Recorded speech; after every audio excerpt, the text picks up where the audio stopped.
Gênesis 27, 30. Gênesis é o primeiro livro da Bíblia. Gênesis 27, 30. Gênesis 27, 30. Bem, amados? 27, 30. Boa noite, graça e paz a todos. No versículo 30 diz assim: E aconteceu que, acabando Isaque de abençoar a Jacó, apenas Jacó acabava de sair da face de Isaque seu pai, veio Esaú seu irmão da sua caça. E fez também ele um guisado saboroso, trouxe ao seu pai e disse ao seu pai: Levanta-te, meu pai, e come da caça do teu filho, para que me abençoe a tua alma. E disse-lhe Isaque, seu pai: Quem és tu? E ele lhe disse: Sou eu, teu filho, o teu primogênito Esaú. Então estremeceu Isaque de um estremecimento muito grande e disse: Quem, pois, é aquele que apanhou a caça e a matou-se? E eu comi de tudo, antes que tu vieste e abençoei-o, também será bendito. E Esaú, ouvindo estas palavras do seu pai, bradou com grande e muito amargo brado, e disse a seu pai: Abençoa-me também a mim, meu pai. E ele disse: Veio teu irmão com sutileza e tomou a tua bênção. Então disse ele: Não foi o seu nome justamente chamado Jacó? Por isso que já as 2 vezes me enganou. A minha primogenitura me tomou, eis que agora me tomou a minha bênção. Mas disse: Não reservaste, pois, para mim bênção alguma? Então respondeu Isaque e disse a Esaú: Eis que tenho posto por senhor sobre ti, e todos os seus irmãos lhe tenho dado por servos, e de trigo de mosto e tenho fortalecido, e te farei, pois, agora a ti, meu filho. E disse Esaú a seu pai: Tens uma só bênção, meu pai. Abençoa-me também a mim, meu pai. E levantou Esaú a sua voz e chorou. Então respondeu Isaque seu pai e disse-lhe: Eis que a tua habitação será nas gorduras da terra e no orvalho dos céus do alto. E pela tua espada viverás e ao teu irmão servirás. Acontecerá, porém, que quando te libertares, então sacudirás o teu jugo do teu pescoço. E aborreceu Esaú a Jacó por causa daquela bênção com que seu pai tinha abençoado. E Esaú disse ao seu coração: Chegar-se-ão os dias de luto do meu pai, e matarei a Jacó, meu irmão. Amém? Pai querido, em nome de Jesus, eis aqui a tua palavra, fiel e verdadeira, espada de 2 gumes que decide pensamentos e intenção dos corações. Tu sabes, ó Deus, que precisamos, estamos necessitados. Te peço, ó Espírito Santo, venha falar conosco nessa noite poderosamente. Vem, Espírito Santo, abrir os nossos corações, os nossos ouvidos, o entendimento, para que possamos entender a tua boa e perfeita, agradável vontade. Senhor, trabalha no nosso meio e tenha liberdade. Eu te peço, ó Deus, fecha a boca do leão, amarra o valente. Toda oposição nessa noite contra a tua palavra caia por terra agora, em nome de Jesus. Espírito de Deus, opera neste lugar, faz o teu querer e a tua vontade sobre nós, em nome de Jesus. Amém? Amém. Queridos, pode sentar-se. E eu quero falar nessa noite. Os irmãos, alguns cultos anteriores, eu falei que da fobia específica, né? Fobia, eu vou falar nessa noite. Fobia específica no aspecto pessoal. Fobia específica no aspecto pessoal. Então a palavra já está bem especificada. Específica é algo bem direto. Pessoal, aspecto pessoal. Pessoal, A primeira pessoa do verbo, eu. O que é fobia? Vou explicar novamente para quem não sabe. De repente você já sabe, mas amém. Fobia é um trauma, é um medo excessivo de algo, de alguma coisa que nos aconteceu. E isso vai passando os anos. Se aconteceu na infância, vai passar o tempo, mas a gente vai esquecer. Que faz parte do desenvolvimento humano. Mas vai existir situações, quando nós tivermos adulto, que a gente vai ficar bloqueado, que a gente vai ficar paralisado, que a gente não vai conseguir tomar uma atitude diante de uma situação. A gente vai ter receio, ou muitas vezes vai ter um medo tão grande, que vai se tornar um pavor em nossas vidas e tomar uma atitude e ficarmos amarrados. O medo, ele nos amarra a nossa vida, amarra o corpo físico, amarra a nossa mente. E nós nem tomamos consciência disso e achamos que é uma coisa comum. Trauma, transtorno, ansiedade excessiva, depressão, não é coisa comum. É se falado nesse tempo bastante nessas palavras. Há muitos anos vem vindo, tem o diagnóstico de depressão há 1900 e pouquinho, desde a geração, quando foi formado lá no Jardim do Éden, quando foi para a Terra, e isso já vem. A ansiedade, todos nós, quando nascemos com ansiedade. Por quê? No tempo que nós vivemos, nós temos que correr atrás. As coisas hoje é para ontem. Exige de nós isso. Para ontem, tudo para ontem. Eu tenho que correr atrás, né? Por exemplo, se a pessoa paga o aluguel hoje, amanhã ela tem que estar correndo atrás para pagar o aluguel do próximo mês. Então as coisas hoje estão tudo antecipadas.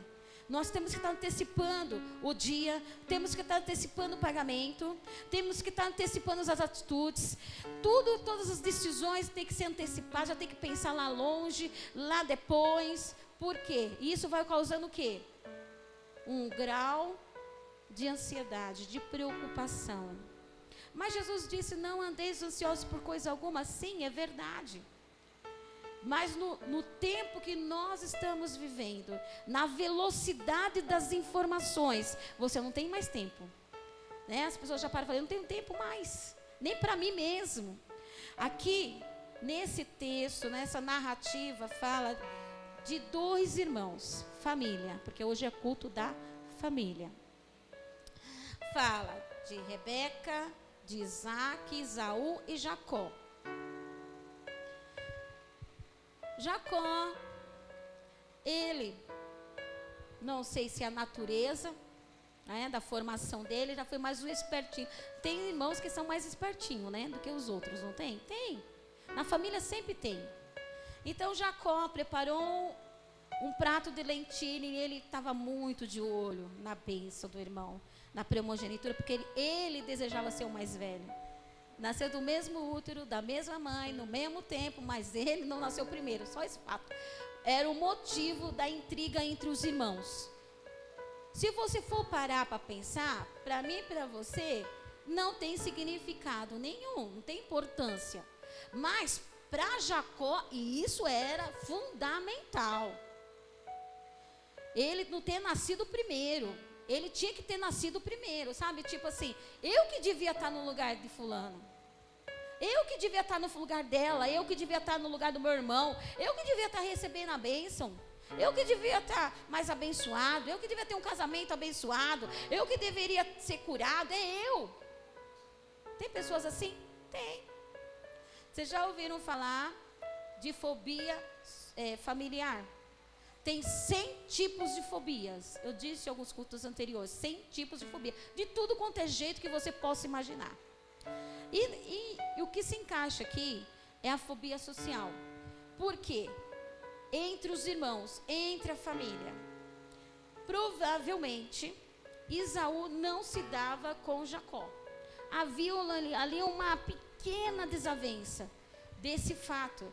E um fato vai incluindo o outro, e vai incluindo o outro. É porque você é mais queridinho de mamãe, é porque você é mais amado de papai, é porque a papai ama mais você do que a mim. Ah, porque papai comprou um sapato, ajudou você e não ajudou a mim. Então, aquilo vai criando barreiras, marcas, traumas, sem que nós percebemos. Naquilo que falamos, naquilo que vemos. E nós que somos pais, achamos, não filho, não, mas eu vou comprar para você, não, eu vou fazer, eu vou te ajudar. Talvez o pai e a mãe até ajudou, mas o filho achou na importância, deu ênfase àquilo que foi dado, que parece que foi mais caro, que parece que foi melhor, parece que foi com mais carinho, com mais amor, com mais atenção, mas do mesmo jeito, de repente o pai e a mãe, ou só o pai, depende de cada família, deu da mesma forma para cada um. Mas aquilo foi o motivo de Satanás entrar na família para destruir. Ele preparou o prato de lentilha. Esaú chegou cansado. E ele falou assim, olha, eu estou morrendo de fome, o que você tem aí?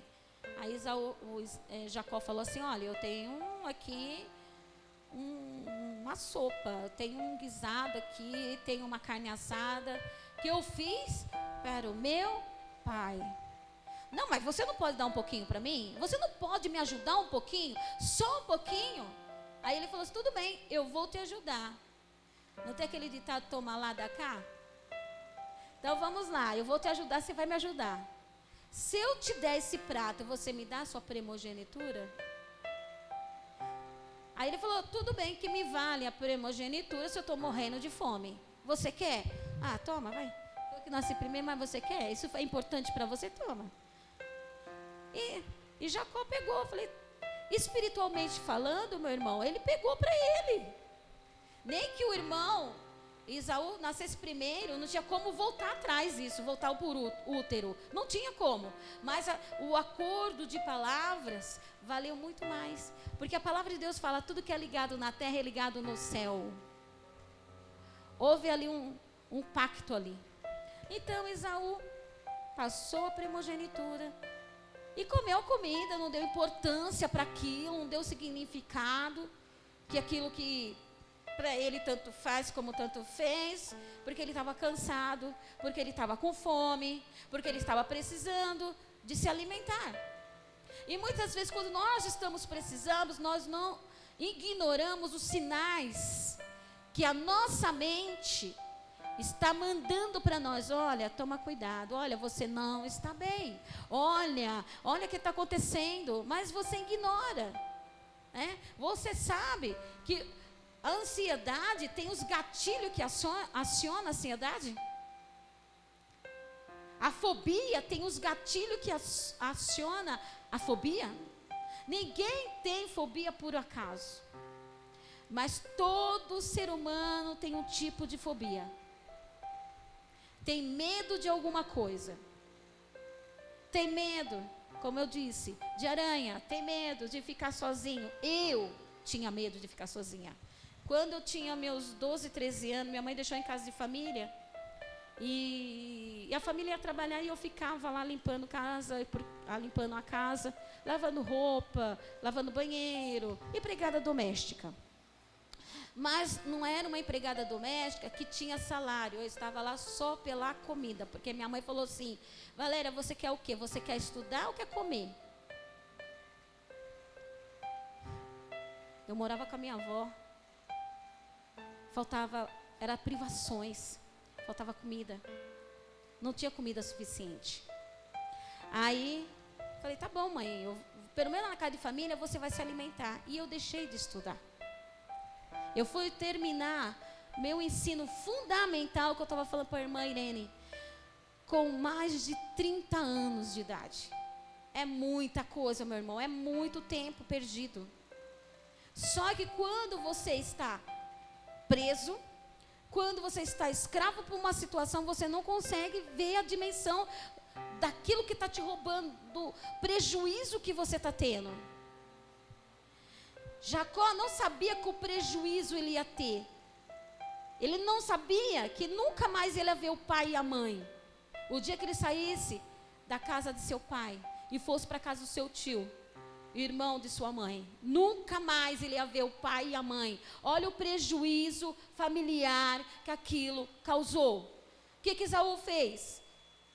Esaú, tá bom, passou o tempo, o pai queria abençoar, ficou sabendo que, Rebeca ficou sabendo que Isaac ia abençoar o seu filho mais velho. Rebeca foi lá, faz o guisado lá, pega lá a caça lá, vamos fazer o almoço aqui e levar para o seu pai e ele vai te abençoar. Você é o merecedor da bênção do Senhor, da bênção do seu pai. Irmão, os filhos são iguais, mas o privilégio da mãe, o coração da mãe foi para aquele filho caçula. Mas eram gêmeos. E ela fez distinção dos dois. E aquilo teve uma grande consequência, irmão. A gente, às vezes, toma atitudes e não mede aquilo que falamos, aquilo que pensamos. E aquilo traz uma grande consequência dentro da nossa casa, dentro da nossa família. Até mesmo com o nosso cônjuge, com o marido, com o esposo, com o filho, com o pai, com a mãe. Às vezes a gente não tem dimensão disso, daquilo que falamos. Como foi dito hoje de manhã. Tomar cuidado no que falamos. Porque na hora que nós estamos com os sentimentos florados, com raiva, a gente fala coisas que não deve. E quando a gente fala coisas que não deve, depois a gente se arrepende e fala, puxa vida, o que eu fiz? Aí já lançou a palavra ao vento, aí fica difícil, só Deus agora. E Isaac foi lá, abençoou Jacó. Porque Jacó levou o guisado, a alimentação que o pai gostava, do jeitinho que o pai gostava. E ele se vestiu, caracterizou igual o irmão mais velho, que era peludo. E o pai falou assim, mas a sua voz é de Jacó, não é de Esaú. Tem certeza? Ele falou, sou eu, pai. Esaú, seu filho. Falei, tá bom, então chega aqui. Aí ele sentiu o cheiro da caça, sentiu o cheiro do assado. Passou a mão sobre o seu braço e viu que o braço era peludo. Falei assim, então você é Esaú. Ele foi lá e abençoou. Quando Jacó saiu da presença de Isaac, chegou logo depois, Esaú com a caça pronta para receber a bênção. Pronto, acabou. Acabou a paz. Mas pai, eu vim aqui para o Senhor me abençoar. Não, peraí. Eu já abençoei você. Não, você não me abençoou, não. Meu irmão te enganou. Meu irmão te enganou, pegou a minha bênção. Já basta ele ter pegado a minha primogenitura, agora pegou minha bênção. Tem mais uma bênção, pai. Eu quero só uma bênção. Naqueles tempos, como a visão não estava plenamente aberta, antes de Jesus vir, podia só abençoar um filho. Mas hoje não, nós podemos abençoar. Se você tiver 20 filhos, abençoe os 20. Se você tiver um só, abençoe um só. Porque nós somos abençoadores. Nós temos que abençoar. E Jacó, o que ele fez? Pai, infelizmente, Saul está muito bravo. E eu não vou ficar aqui, que eu não vou morrer, não. Não vou morrer, não. Eu vou para cá, eu vou fugir para o deserto. Aí diz a palavra aqui que Isaac manda Jacó para Padã Arã. Chama Jacó e fala, Jacó, vou te abençoar, Deus vai te guardar lá no seu caminho e você vai lá à casa do seu tio e fica lá. Ele foi por ordem do seu pai. Mas esta ordem, ele estava morrendo de medo por causa de uma ameaça. Trouxe o quê? A fobia do medo da morte. Como eu estava dizendo, eu trabalhava numa casa. O Espírito Santo ele revela as coisas na nossa mente, né? Da nossa formação humana. E eu lembrei que eu chorava. Quando as pessoas saíam, eu ficava sozinha na casa. Eu chorava. Eu não sabia que era diagnóstico de depressão, que era fobia de morte. E eu tinha desejo de morte. Eu falei assim, meu Deus, eu vou morrer aqui dentro, ninguém vai me ver. Só vai ter consciência quando eu estiver morta aqui. Olha só, irmão. Eu tinha 12 anos de idade. E aquilo me tomava conta, porque eu chorava o dia inteiro depressiva. Pensava só que eu ia morrer. Só pensava na morte, vou morrer, minha família não vai saber onde eu estou. E quantas pessoas estão assim? Quantas pessoas que estão com fobia de morte? Eu vou morrer, na depressão, na angústia, falando que eu vou morrer, porque algo ativou esse sentimento. E quando algo ativa o sentimento na vida da pessoa, você tem que ficar alerta. Não é porque você é esquisito, não é porque você é doente, é porque você precisa de autoajuda. Quando nós entendemos isso, queremos a autoajuda, e nós ajudamos. Nós começamos a compreender que precisamos de ajuda. Os hebreus, quando estava cativo lá no Egito, eles foram tão massacrados, que eles não tinham aquele livre-arbítrio de sair. Não, eu quero ir em tal lugar, eu vou. Eu quero fazer tal coisa, eu faço. Porque quando Moisés tirou o povo lá do Egito e foi para o deserto, o povo ficava perdido. Qualquer situação que vinha, qualquer ameaça iminente, nem que seja pequena que fosse, eles achavam que era maior do que era realmente. Ah, mas o deserto não tem água, nós vamos morrer de sede. Porque lá no Egito a gente tinha um poço d'água viva. Ah, mas no deserto não tem comida. Mas lá no Egito tinha, a gente comia cebola, a gente comia pepino. Olha que legal. Quem gosta de comer cebola crua é bom, né? Quem gosta de pepino também é bom. Pepino é problema. Cebola tem pessoas que não gostam por causa que arde, porque tem um odor, enfim. Mas eles lembravam das coisas passadas, porque eles tinham medo daquilo que eles não viam. Eles tinham medo daquilo que era aparentemente tão terrorizante, tão maior do que eles. Então, para eles, o sol, o calor, o frio da noite era intenso. E achava que Deus não estava com eles. E qualquer coisinha era motivo de criticar, qualquer coisinha é motivo de murmurar, qualquer coisa é motivo de desistir. E quando o faraó com o seu exército estava atrás deles, chegou de frente ao mar, eles não tinham para onde ir. Pensa quando você pega uma barata, dá um tapa nela, ela fica rodando, né? Para lá e para cá. O povo queria se desbaratar, queria correr para um lado para o outro. Nós vamos morrer, então vamos voltar para o Egito, vamos se entregar. Não é assim? Quando você está com medo de uma situação, você se entrega.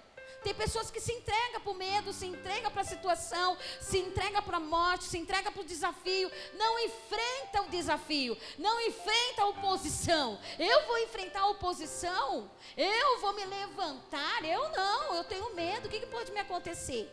O que ele pode me fazer? Irmão, se a gente quer vencer a fobia do medo, temos que enfrentar o medo. Correr não vai ajudar. Desistir não vai ajudar. Parar não vai ajudar. O que aconteceu com aquele povo no deserto? Nós vamos morrer, Moisés, e aí? Vamos colocar a culpa a alguém. Nós temos que procurar alguém. Que alguém é culpado. A mãe é culpado, o pai é culpado. Quando eu estava nas crises, das minhas fobias de medo familiar, pensava que não ia casar, pensava que não queria ter filhos, sabia? Que eu achava que filhos era problema, que filhos, para que ter filhos?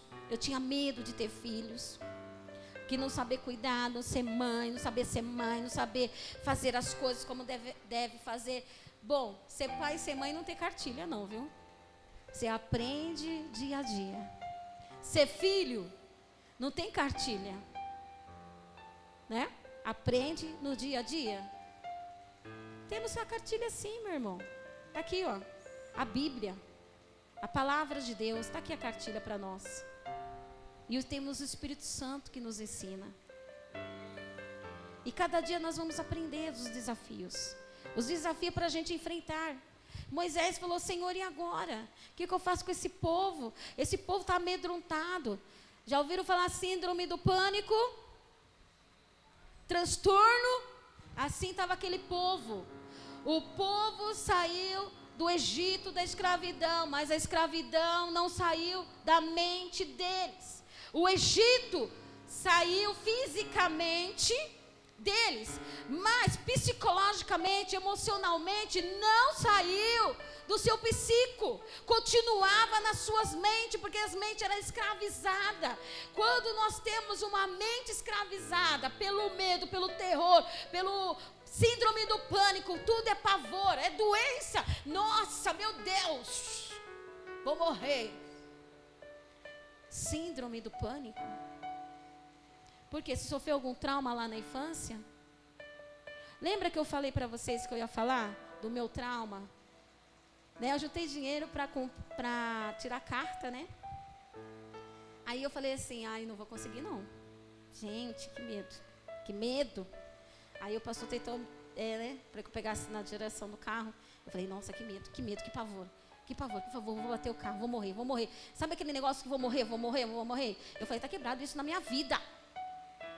Aí eu falei, mas por que eu tô com medo? Por que eu não consigo me soltar disso? Aí eu falei, Deus, me lembra, me cura, me sara. E eu conversando com o pastor ministrando minha vida, eu falei assim, eu preciso ser curada. Não é só porque é pastor, porque é presbítero, porque é apóstolo, porque às vezes todo mundo tem fobia, ninguém escapa da fobia.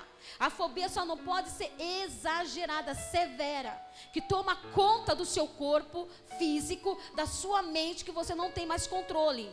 E isso é sério. Crentes dentro da igreja que tem esse tipo de coisa, esse tipo de reação, porque suas vidas foram roubadas, foram escravizadas. Escravizada por quê? Por traumas familiares. Aí nós temos que ver o fator da fobia.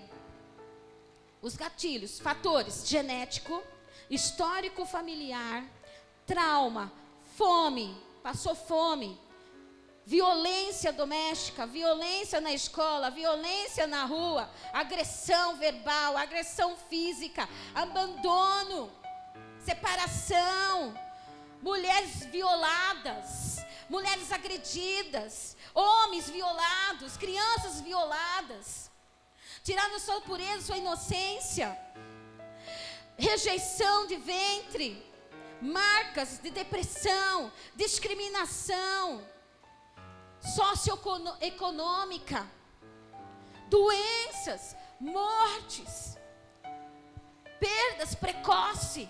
Então são traumas, fobias que vai marcando a vida do ser humano na formação.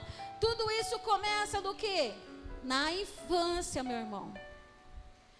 As marcas só vêm quando a criança, eu e você, a partir dos 5 anos de idade, você começa a entender as coisas, humanamente falando, como criança, o pai e a mãe, começa a falar bem, começa a entender, começa a ler, começa a escrever, você começa a entender um pouquinho das coisas. Aí sim, o diabo, ele veio para matar e destruir o futuro nosso, das nossas crianças, de nossas vidas. Por que tantos casamentos frustrados? Por que tantas pessoas casa separa? Por que tantos adultérios dentro do casamento? Por que tanta violência dentro dos lares? Por que tantos jovens viciados? Porque onde está a raiz dos males? Na origem, na formação. E nós passamos por isso e pulamos etapas e passamos por cima e deixamos de lado e não queremos saber. Aí quando dá tudo errado, o filho está desencaminhado, o marido descaminhou, a mulher desencaminhou, está fazendo coisas ilícitas. Aí nós achamos assim, puxa vida, ela não podia ter outra opção. Agora eu pergunto, quem estava lá no Egito? Vamos lá, volta na história, se vê lá no Egito, lá com o faraó, você é um dos hebreus lá. Escravo tem opção? Não. Tem liberdade? Não. Tem escolha? Não. Mente escrava não tem liberdade, mente escrava não tem opção, mente escrava não tem solução, ela não é livre, ela é escrava, ela é cativa, está deprimida, está angustiada. E nós simplesmente ignoramos. Nós achamos que tudo está na base financeira. Não, não é tudo base financeira, tudo é no nosso psico, meu irmão. Por que que tantas pessoas moram na rua? Por isso que tantos moradores de rua, tantos viciados, lá na Cracolândia, revolta, porque muitas vezes nós não damos conta da formação do ser humano. Nós achamos que geramos filho, nasceu, coloca no mundo e larga e deixa. Não é, meu irmão, isso é sério, porque aquilo que nós plantarmos, nós vamos colher. Não ignore os sinais, os gatilhos da fobia. O medo excessivo, possessivo. Não tem pessoas possessivas? Ciúme possessivo. Medo de perda, irmão, porque perdeu algo lá no passado. Pai se separou, pai e a mãe. Porque o pai morreu ou a mãe morreu. Irmão, pode ver o histórico. Puxa lá o histórico. Eu estou falando isso porque eu faço curso, eu tenho base no que eu estou falando. Isso é sério, meu irmão. No tempos que nós estamos vivendo, no tempos que nós abrimos a internet, ligamos a nossa TV, tomamos informações dos lugares, você vê quantas pessoas dentro de hospitais psiquiátricos. Tantas pessoas doentes, mentalmente, no seu psico, porque foram roubadas. Voltando lá. Aí, sexta-feira eu estava pregando e o Espírito Santo fez eu retornar quando eu tinha lá 7 para 8 anos. Aí eu estava pregando aqui no altar.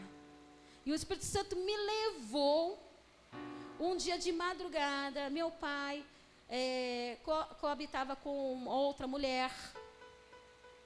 E estava o irmão dela também dentro do carro. Tinha uma perua. Meu pai tinha uma perua, ele fazia entrega na época. 1976, 77, por aí, meu irmão. 78. É muito tempo, hein? Aquelas peruas, né? Bem antiga mesmo. Da época era nova. Da época do ano, né? Que eu estou falando. E chovendo. E ele foi resolver umas coisas na casa da minha madrasta, vamos dizer assim. E estava o irmão dela sentado perto da porta, ela no meio. Porque a perua, né, tem 3 lugares na frente, aquelas peruas antigas, Kombi. E o meu pai dirigindo. E eu e os meus irmãos, na Kombi, não tinha banco. A gente estava sentado no assoalho. E eu estava sentado em cima do motor. E a gente brincando de escorregar. Você sabe que criança adora escorregar. Não pode ver um elevado que quer escorregar. E a gente brincando. E estava chovendo muito aquela noite. E eu não sei se era meia-noite, se era 1h da manhã que ele estava dirigindo. Não consigo lembrar o horário exato. E no começo da Fernão Mendes Pinto, aqui embaixo na padaria, tinha um caminhão. E esse caminhão tinha uma carroceria de madeira. E você sabe que os caminhões antigos de madeira, carroceria de madeira, são altos atrás, não são? Irmão, eu não sei se meu pai estava muito alcoolizado. Ele perdeu a direção da perua e enfiou a perua debaixo da carreta. Irmão, todo mundo voou, os meus irmãos todos voaram tudo para frente, a gente voou tudo. E quem estava na frente estou debaixo do caminhão. Então ficou ferro e vidro para tudo quanto é lado. E eu só acordei quando estava lá no hospital. E eu dou graças a Deus porque eu estou viva. E todos sobreviveram ali porque Deus tem um plano em nossas vidas. Meus irmãos sobreviveram, todo mundo ficou machucado, mas ninguém teve fratura exposta dos meus irmãos. Mas o irmão da minha madrasta quase morreu, cortou o rosto, cortou o pescoço. A minha madrasta também sofreu grandes acidentes no rosto, no corpo, porque quebrou e amassou. Então todos foram parar no hospital. Por incrível que pareça, meu pai saiu ileso. Não aconteceu nada com ele. Nem que se cortou com os vidros. Incrível isso, irmão. Não dá para você entender. Uma pessoa totalmente alcoolizada, perde a direção do carro, enfia o carro debaixo de um caminhão. Todos saíram vivos. Dos males, o menor, todo mundo com vida. Ninguém perdeu a vida. Mas meu pai não teve um arranhão, não torceu um tornozelo, não sofreu um corte, meu irmão. Mas eu fui parar no hospital, torci o pé, não quebrei nada. Mas torci o pé, estava lá enfaixada, lá tomando soro, acordei no hospital. Então, meu irmão, aí eu lembrei desse fato. Eu falei, por isso que eu não consigo. Sabe por quê? Porque engraçado, vem na sua mente. E você não consegue entender, mas por que eu tá vindo isso na minha mente? Eu falei, tá quebrada essa fobia, eu vou encarar a direção. Eu vou dirigir sim, eu vou tirar minha carta sim. O medo não pode me dominar, eu não sou escrava do medo. Fala assim, seu nome, não sou escravo do medo. O medo não faz parte da minha vida. Em nome de Jesus, eu quebro essas cadeias, essas correntes na minha vida, que tem me paralisado, que tem me roubado. Em nome de Jesus, eu profetizo sobre mim a cura, a restauração e a libertação. Em nome de Jesus, amém? É posicionamento. Quando nós começamos a entender os gatilhos da fobia, os gatilhos da ansiedade, da onde está vindo isso? Porque nada acontece por acaso. Ninguém chega à loucura se não estava ação. Ninguém chega. Vamos dizer que Pedro, Tiago e João estavam andando com Jesus, viu a multiplicação dos pães, viu os milagres. E Jesus falou assim para eles, olha, vocês entram no barco, atravessa o mar e nós vamos encontrar do outro lado. Mas vai chover. Por que vai chover? Porque eles sabiam, em alto mar não tem refúgio. Em alto mar não tem segurança, não tem terra seca. Eles sabiam o que eles já tinham passado. Eles sabiam as fobias que eles tinham no mar. Eles sabiam os medos que eles enfrentaram no mar. Eles sabiam a síndrome do pânico que eles passaram em alto mar. Eles sabem quantas noites escuras, com o mar violento, com a tempestade caindo fortemente. Eles sabem. Minha querida, está com dor? Cuidado. O diabo está cirandando na tua vida. Ele quer te colocar uma depressão tão forte para que você desista dos teus sonhos, para que você não alcance aquilo que Deus tem para a tua vida. Você veio aqui hoje porque Deus preparou que você viesse aqui. Às vezes a dor não está aqui no físico, está aqui, ó, no psíquico. E é uma dor que ninguém vê, mas os gatilhos estão sendo acionados. As reações estão aparecendo e a gente está desapercebido.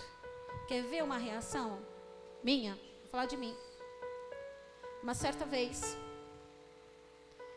eu fui para a igreja, nós não tínhamos carro.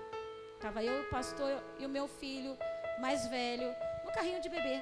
E nós fomos atravessar a Avenida São Miguel para entrar na Avenida Guediaia, porque nós íamos no ponto de pregação que nós tínhamos lá no Jardim São Carlos.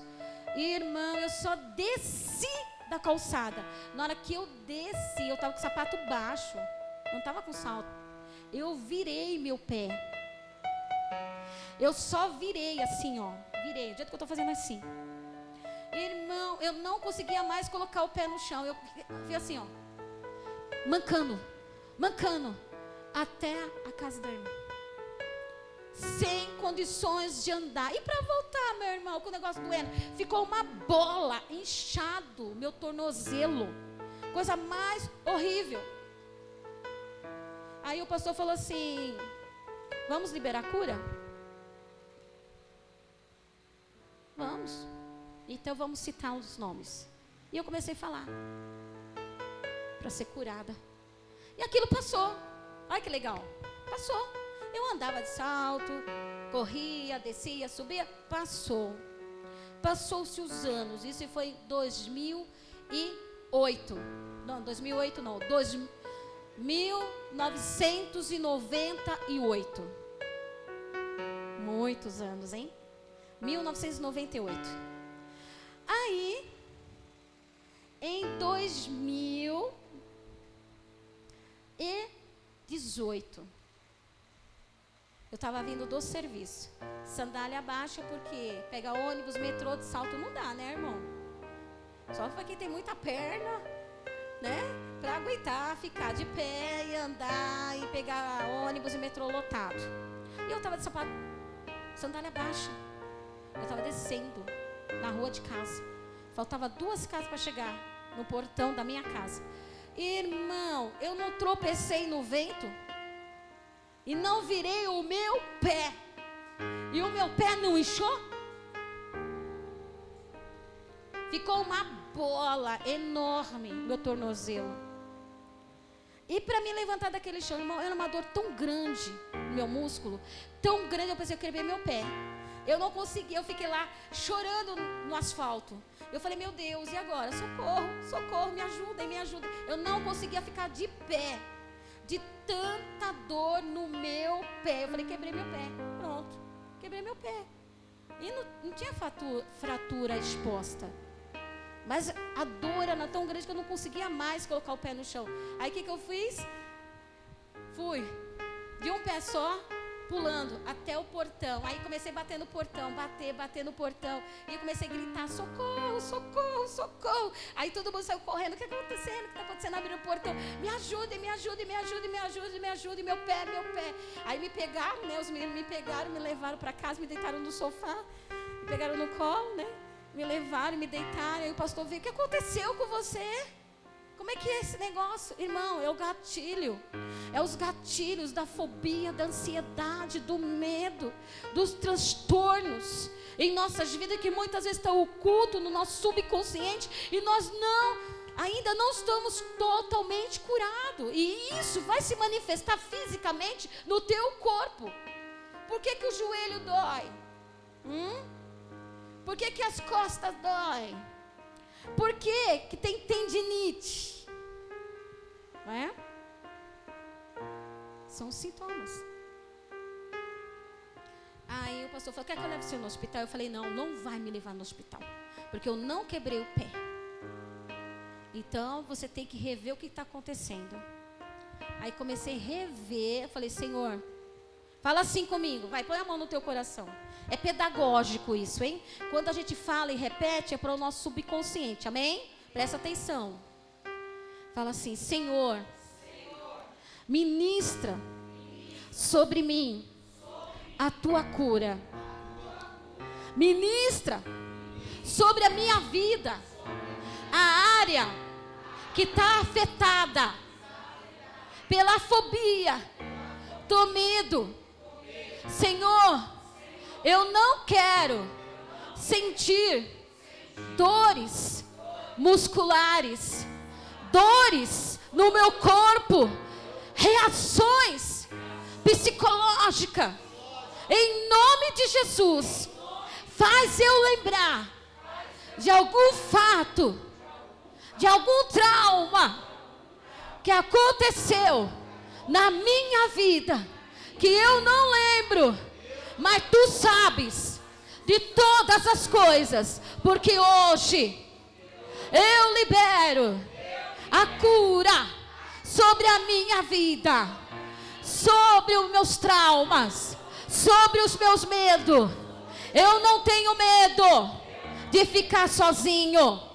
Eu não tenho medo da enfermidade. Eu não tenho medo da doença. Eu não tenho medo do escuro.